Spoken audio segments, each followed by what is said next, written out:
17 horas em ponto. Saí da sala de aula a correr. As mãos tão encardidas de terra como os ténis brancos que tinha estreado naquele dia. Eu não queria acreditar. As férias da Páscoa iam começar mais cedo. Parece que havia um vírus qualquer que tinha obrigado todas as escolas do país a fechar. Por mim, tudo bem.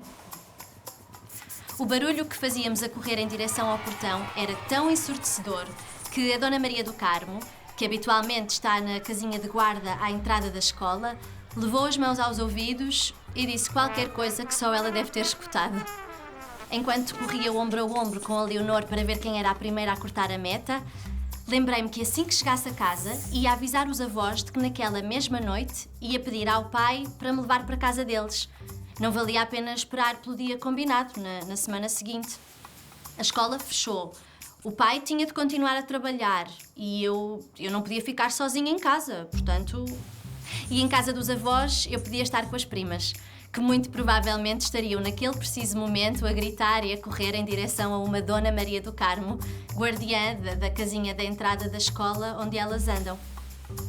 Passei o portão primeiro do que a Leonor, que ficou com a alça da mochila presa na porta da casinha da Dona Maria do Carmo. Parei, olhei para trás, sorri para a Leonor e disse-lhe: "Boas férias, vemo-nos daqui a 15 dias." O pai já estava dentro do carro à minha espera. Eu entrei, apertei-lhe o pescoço, ele deu-me um beijo na testa e disse-me que já sabia que as minhas férias iam começar mais cedo. Eu perguntei como é que ele sabia e ele disse que tinha ouvido nas notícias.